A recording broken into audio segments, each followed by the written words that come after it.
Welcome to West Virginia Uncommonplace. Today I have Destiny Dehaven. I got her name right. I want to tell you guys a little bit real quick.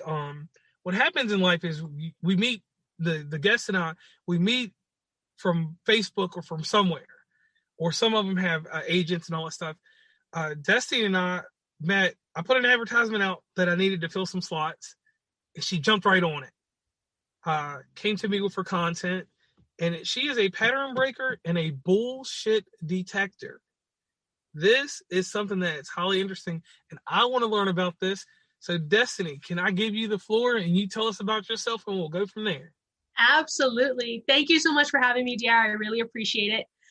So basically, I was born and raised in Honolulu, Hawaii. Have a really big family. Mom's from a family of 9, and then they have their own kids. And when I moved from Hawaii to Wyoming, I realized that there was a lot of stuff that I believed that maybe wasn't true. Like, it felt true growing up on an island. But when I moved to the mainland, I'm like, that's not true. That's not what really happens. And so I started like asking myself, well, what else isn't true? What else was I believing in that's not like it was true back there, but it's not true overall. And I started realizing, oh my God, I had a lot of bullshit, a lot of just really, really dumb things that I believe that I'm like, that doesn't serve me as an adult. That doesn't serve anybody as an adult. So I started on this journey of like, well, how can I find that for other people and help them and myself clear it out of the way so they can have the success that they want? So they can live the life they were meant to live, not the life mommy and daddy told them to live. Okay. Like, what could that look like in our world if we were all living from our true selves and our passion rather than someone else's? And my head hurt. I was like, it was too big. It was too much at the time. And I was like, hey, I'm going to grow into this. And I did. So I just started figuring out how to help people get rid of the beliefs that don't serve them. And I call them bullshit stories because I'm like, that's really what they are. They're just bullshit that we told ourselves one point in our lives. And it's like, well, does it work for you or not? And if not, let's clear it. Let's get it out of the way. And that's what I do. And okay, so like conceptual things that people have conformed to, basically. Yes. Anything from how you are in a relationship, how you are with money, what your life is like with your family unit. All of that, it's a construct that we were taught. And it's great until it's not. And then that's where you can be like, well, if it's not great, how can I improve this? How can I fix this? How can I change this? And that's the area that I'm like, yeah, it can be done.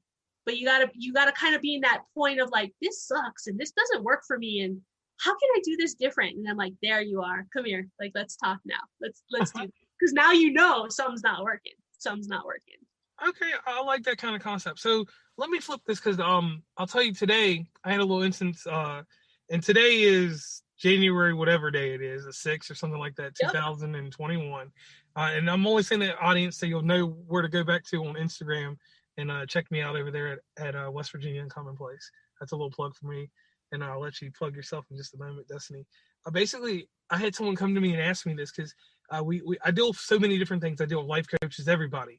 Not a celebrity or nothing, but when you do podcasts, you start building friends and, being in the community and different things, people reach out. And it's something I've been talking to every guest about today. And I want to talk to you about this real fast because you seem like that you could help me with this issue that I'm having. Where and when did you learn to love? Oh, good question. I don't think I was ever taught, like it was never a lesson like in school, but it was watching my parents and observing the relationships with my aunts and my uncles and my cousins. And I remember very early on, like I knew I loved my cousins. Like that's just what happens, I love my brothers. That's just what happens. But loving myself, completely different. I don't know that I ever learned how to do that until I was like in my 20s. Okay, but you feel the sentiment that I was talking about today because I never give advice on love or anything, right? and I'm sorry we're throwing this middle topic in here, but it's just something that's got me going. Yeah. I told there's two different type of people. There's people that come from what me and you come from. We come from the same, no matter it may be a different type of love, but we come from the same pedigree on this one thing. We came from a home of love. We didn't grow up in a house. And I tell people that's the one thing. Like, I was listening to someone give someone advice about love, and I always say give people advice about relationships. Give people advice about how to handle the mental anguish in life, which you do with the bullshit detector and the pattern blocker, correct? Mm-hmm. But when we actually talk about the concept of love and how you form it and all the formalities with that, that's something that we all do not touch. So I thank you real quick, because I really needed that. I needed just to hear that one more time, that, you know, there's some people that grew up with love, some people that didn't grow up with it. And I'm the type of person with that aspect, because like I said, that's not something that any of us deal with in our dealings. Because like you said, you deal with patterns, behaviors, and different things like that. But we never, ever touch that core of the actual love. Like, did you learn love from a parent?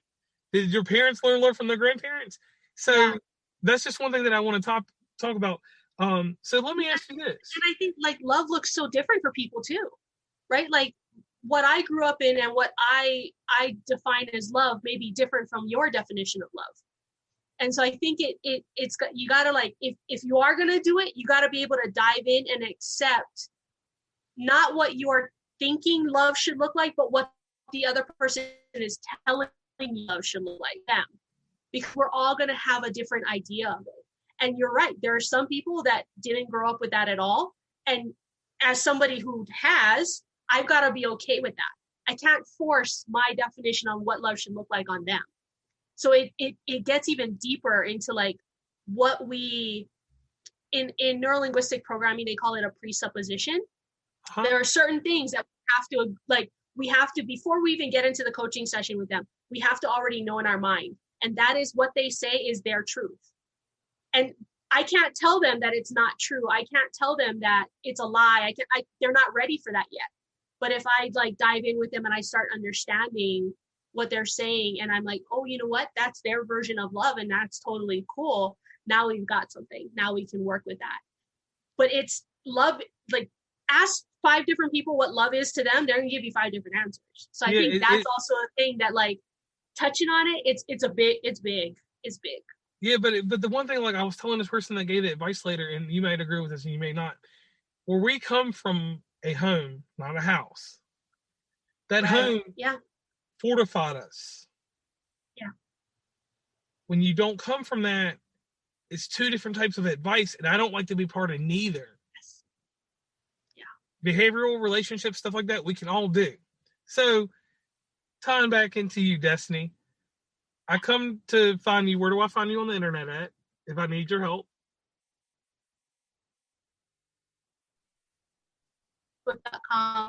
.com/Your Magical Destiny, or I'm on Instagram at Your Magical Destiny as well. Okay, so that's where we can find you. Are you on Instagram? I am. Is that another way they can find you too? Because that's the thing. Yep. In our age demographic there, go ahead. At magicaldestiny.com. Or, at Magical Destiny. There's no .com after the app. All right, got you there. And we'll do another plug for that, because you know how podcast rolls. Some people like to skip through the podcast and not listen to certain parts. Okay, so let's dive in. Pattern breaker. Mm-hmm. Define this for me and tell the audience how you help with this. Because the one thing I like the audience to know is that when we do these discussions and things like that, you have techniques, you have things. I always bring everything back to professional wrestling. You have a signature move and you have a finisher. I like it. Is the pattern breaker your signature, or is that your finisher? It's my finisher. It's your finisher? The bullshit protecting will be the what did you call it? Signature? The signature. Yep. And then all right, so the bullshit detector is the setup to the pattern breaker. Uh-huh. And that's how you finish it. Okay. Yep. All right, so set me up here. Bullshit detector. Yes. Give me a scenario and let's roll with it, so the audience will know what you do. Cool. You want to just work with me and you? Yeah, okay. We'll go real fast. Tell me something that's been concerning you, stressing you out, kind of got you going, ugh. All right, I'll tell you what's got me upset. And it's really just it really bothers me. Um, I have so many podcasters come to me for advice on how to monetize their episodes. Okay. And the person that taught me what to do said you show everyone how to build an audience, but you never show them how to monetize, because if their product is that great, they'll know how to monetize it. Something will come forth to help them monetize it. The person, they told me, do everything you can to help shape it. You can help promote it, but you do not tell someone how to monetize it, because some people, their podcast is meant to be monetized and some are meant to be hobbies. And I had this conflicted thing that I don't tell anybody, but it's some people that I'm not saying this in a crazy way. I see dollar signs in what they're doing, but it's not my place to do that. I can show you how to promote it, do this all. That's something that bothers me. And then what bothers me is that inside the community, it's a lot of love there, right? But if you're not part of the power groups, smaller podcasts don't get taken care of. Mm. Now, if we're going on a personal issue, what happens is that I obviously explained to you, I travel a lot. I try to listen to all these other podcasts, and I don't put mine on a pedestal or nothing like that, but I call the other ones indie. I like to hear these indie podcasts and try to find something good. I never give creative criticism because that's not my place. I'm not paid to edit it, but I like to let them know, if the mic's too low or how they're recording. Like for example, we're recording right now. I don't have my headphones or anything on. I'm going on the mics on that MacBook right now. I'll put this in GarageBand and fix those tones. But not everybody's going to take that time to fix it. Some people make a raw podcast and stuff like that. Now, how can you help me? Okay. So let's talk about it's not your place to do that and to help other podcasters to monetize what they've got going on. How does that make you feel to know that you shouldn't be doing that, but there's a part of you that kind of wants to? It's just a conflicted. It's kind of like a sad deal, because I see there's some really good podcasts out here that do high numbers and they're not making zilch off of them. And I'm like, I could take that podcast and do it. But the person that helped me along the way told me that the reason you don't do that is because that builds a friend and an enemy at some point. Because one point they're not going to make money. Because money is not always continuous in that. Because you might do something good, and then, the next week, your podcast, you might do one of those controversy sales episodes and lose all your following. And I take heed to the advice, but sometimes I just want to, help them. Right. Absolutely. So you feel conflicted, you feel sad, anything else? That's about it. Other than that, I just kind of brush it under the rug. Okay. So now I want you to go back. There's going to be a memory that pops up for you, probably before the age of 18 years old, where you felt conflicted and sad. Okay, both of them. Okay. When you get that memory, I want you to tell me how old you were, and then in 2 sentences, what was going on. All right. I was 15 years old, and I didn't make the travel soccer team. Okay. So back then, 15-year-old JR didn't make the travel soccer team. What was 15-year-old JR thinking? I was thinking that I had this super huge ego that I still have to this day. I was like, there's no reason I shouldn't have made this team. I put the work in. Why didn't I make it? Am I not good enough? Okay.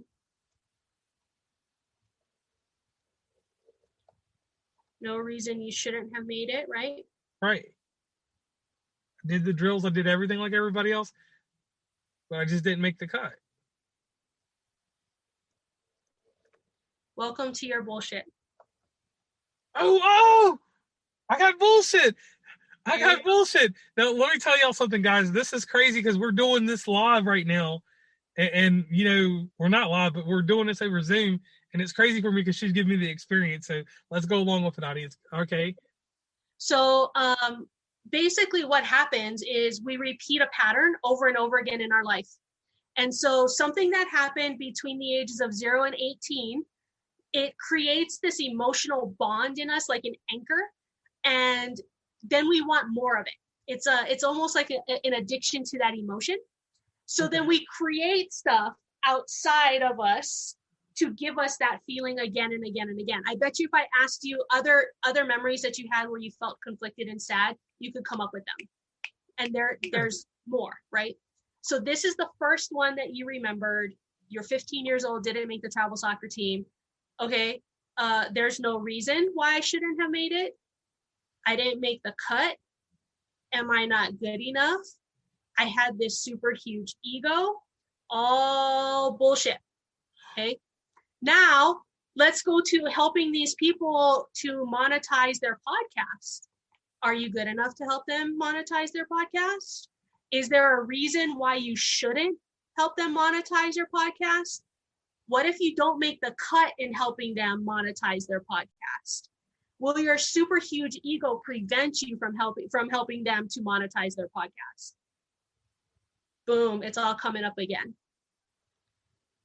So that's the signature, right? That's the detecting of like, cut that out. Now the pattern breaking part is where I actually take you through like a list of emotions. That actually takes a little bit of time. However, what I do want to do with you is I'll give you a little taste of this. I tend to use a cleanup phrase. So when I'm not able to like go through everything, we'll use this one phrase to help clear the feeling right now in this moment. And here's the best part of this. All you have to do is breathe. Like that's it. Boom. Okay. So what I'm going to ask you to do is you're going to take in a deep breath and you're going to hold it. Okay. I'm going to tell you the phrase. Okay. And when I'm telling you the phrase, you're going to repeat it to yourself in your head, in your mind, and then exhale when you're done. Okay. So it's inhale, hold. I'm saying the phrase, you repeat it, and then you exhale. Okay. All right. I take a deep breath in and hold. I release all positive and negative emotional blocks with I had this super huge ego. And then exhale when you're done. Good. We do that again. Take a deep breath in and hold.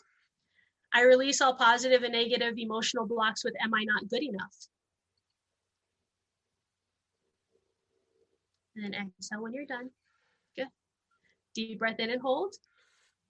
I release all positive and negative emotional blocks with I didn't make the cut. And exhale when you're done. And last one, deep breath in and hold. I release all positive and negative emotional blocks with there's no reason I shouldn't have made it. And exhale when you're done. Okay. Now, how do you feel about helping those people monetize their podcasts? All right. Now, you gave me a little boost. And I mean, I thought that I had the best self-esteem on earth. I'm going to be 100% honest with you on that. And I'm going to get them to where they need to go. But what I'll do is I'll tell them the rigors of monetizing, but I won't. I think that's what I'll do. I'll show them the ropes, but I'm not going to say just go out here and jump over the ropes. Yes. Because see, here's what happens. So you can have the highest confidence in the world, but your bullshit stories were created for a reason. And that reason is to keep you safe. So when they start showing up again, it's for a reason. They're like, something is not safe about this situation and I don't like it. So it actually is like a red flag that you can look at to say, okay, what do I need to do? And this is the part that like a lot of personal development, a lot of other mindset coaches, they just want you to get rid of it. They just want you to just be like, break your bullshit stories, break your limiting beliefs. And I'm like, no, what if we like put our arms around it and said, yo, thanks for looking out for me. And I appreciate having you here. And I'm going to go do this thing anyways. So what just happened with you is your stories were coming up because it was like, well, what if they don't make money? What if like you said it yourself, there's going to be a time where they make money and you said you'll make a friend and an enemy because sometimes they will make money, sometimes they won't. Right. And Right. So like, that's your bullshit story going, ooh, hang on. So instead you can be like, well, I'm going to tell them what the rigors are and then they can choose. So if they make the money or not, it's not on me. And then your bullshit stories will be like, okay, he's safe now. He can go and do that. All because you changed and you had that little switch of like, I'm going to tell them. I'm going to lay it all out on the line and then they make that decision. And so it comes up. They come up for a reason. You identified the reason, you fix the reason, and now they can step back and be like, he's safe, he's okay, he can do this now, and they're not gonna like rear their ugly heads. I like that. That's like and I'm a hard person to open up and do that kind of stuff. I like that. I'm like, like I can't believe it. I have bullshit stories. Like, We all do. I mean, I have some things like, and I don't let a lot hold me back, but those are real things that that bullshit story there, I use that to hold me back from some of the things that I would have pursued. Right. All because there was something in our minds that felt like it wasn't safe. But if we make it safe or safer, right? Like, so for me, mine comes up about if I'm successful, then I will not be allowed into heaven and my soul will be damned, right? That's a very specific one. Thank you, Catholic Church. So what I have to do is I have to make it safe for me to be successful. And then that one steps back and it's like, okay, that's fine. So how as a coach do I do that? I have contracts in place. I can like tell people ahead of time, this is what needs to happen, right? Like I can do all of these things to just make that story like take a back seat. And I'm like, now we're pals. Now I'm like, when she pops up, I'm like, oh, there's something that's not safe going on. Something that you think's gonna bite me in the butt a little bit later. Let me see what that is. Let's fix it now. And then that way it doesn't even happen, right? It doesn't come up. It's like we've just addressed everything. And that's the piece that I'm like, it's different when you work with me, because I'm not telling you you're wrong. I'm not telling you you're right. I'm just saying, like, does this work for you in this instance? Yes or no? Because at one time it did, but now it might not. And so it's like, okay, well, then let's shift it. Let's change it. And then like go. And I want to like, and when I do stuff, people tend to like take these leaps and bounds. And I'm like, oh, hang on, I got to go catch up with them. Like, they got me going. So it's a lot of fun. It's a lot of fun. Okay, I mean that's amazing. I like that you actually did that with me right there. And audience, you have an experience there that you can hear.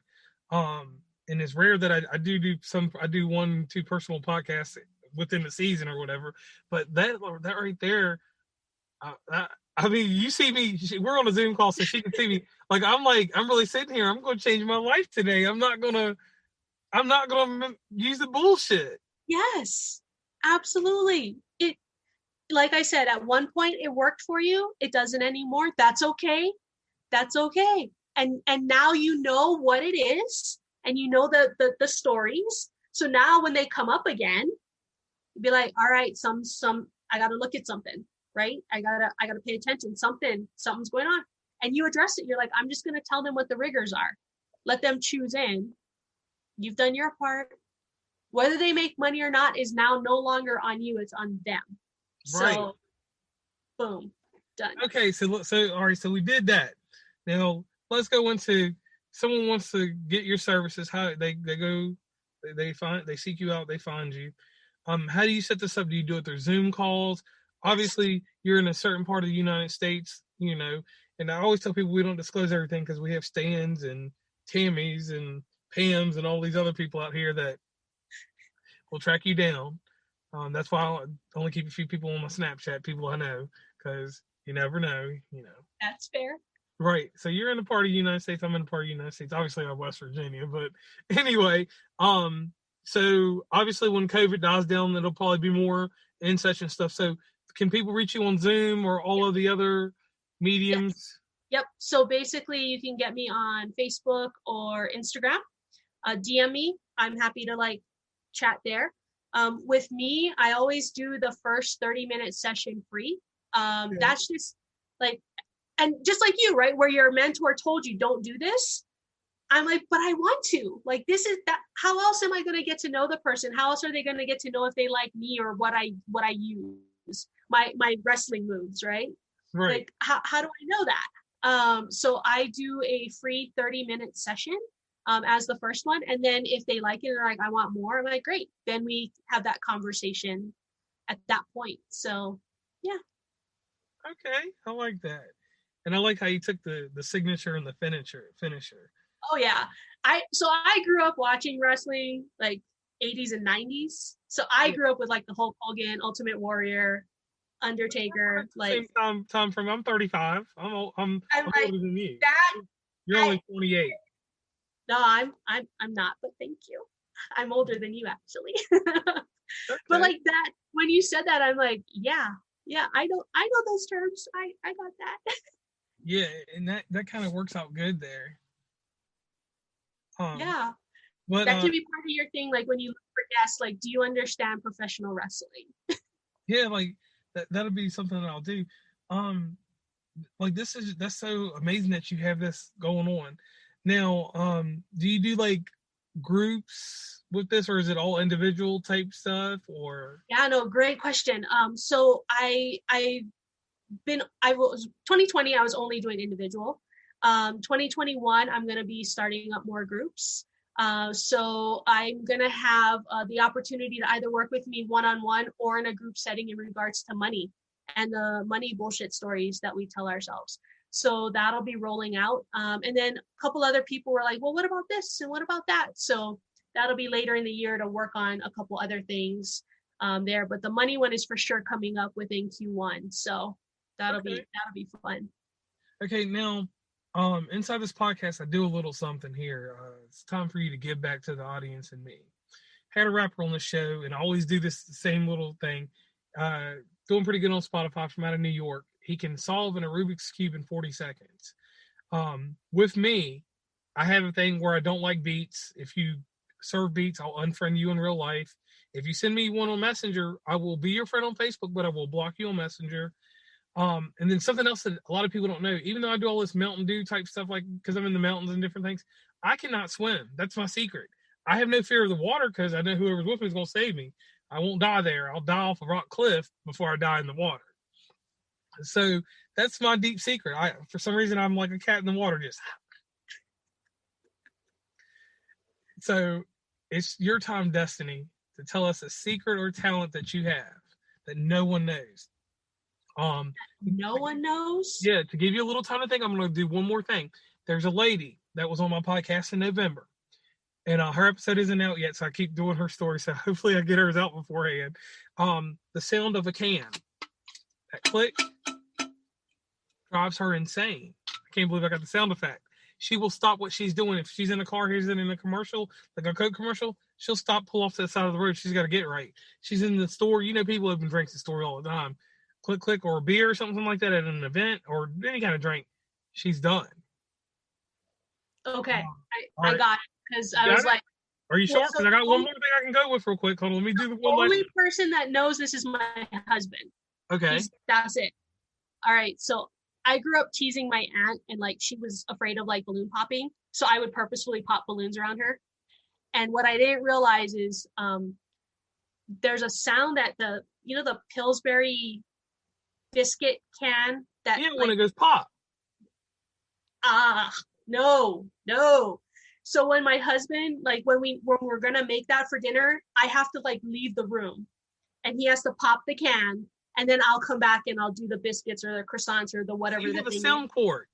I cannot, and I was like, after all those like decades of teasing my aunt and popping a balloon, like this can of Pillsbury, whatever it. Or just, it doesn't even have to be them. Just a can that you have to unwrap and like it pops. I'm like, I'm out. Nope. I don't want to. That's wild. Just, no. That is wild. Like that. My husband thinks it's funny. He's like, here, babe. And he'll like start to unwrap it. And I'm like, I book it. And I was like, I am not a runner, but I become one in those seconds so I can get away from sound. I'm like, I'm out. Okay. Yeah. Well, Destiny, I want to thank you for coming on the podcast. Like this was like really amazing. Like I didn't, because when you do podcasts with people, every conversation is different. Some conversations are charismatic, some are nothing is ever just question answer, but a lot of charisma and things. Is there anyone in your life that you want to give a shout out to? Because there's someone in the background that helps you build up to who you are. At some aspect, it may not be every aspect, but some. Who would you like to thank? So outside of like my parents and my husband, there's two people, and that is Krista Berry and Catherine Patterson. they were essential in me going out and speaking. Because it wasn't that long ago that I wouldn't speak. I wouldn't be doing this. But because of their influence, I'm here and I'm doing podcasts, I'm doing virtual events. Like it's because of them like caring about me and pushing me that I'm even here. So it's definitely those two. Okay. So once again, I would like to thank you for coming on West Virginia Uncommonplace. Thanks. Because the cool thing is with what you have going on, that's a recurring thing. So I would love to definitely have you come back on, because your mindset about things, that's amazing. Like I'm eventually going to get to a point where I have this little deal going where I'm going to do a group podcast like on a Saturday when everybody's free, and just talk about the mental health taboos and things that go on there, because with all these well-rounded minds and people like you and people like the other life coaches, where you all have different aspects and different techniques, that's what makes you all so amazing. Like your technique, nobody has that. Nobody has the energy and the charisma that you have to put that out there. So I want to thank you for that. Pat on the back, commend yourself, like love yourself deeply, because you're beyond these social media influencers. You like are helping shape a generation, or you're helping break a generational issue. Yeah. And who does that? Me. Right. So I want to thank you for coming on the podcast. Hope to have you back soon. Sounds good. Thank you for having me. All right. Thank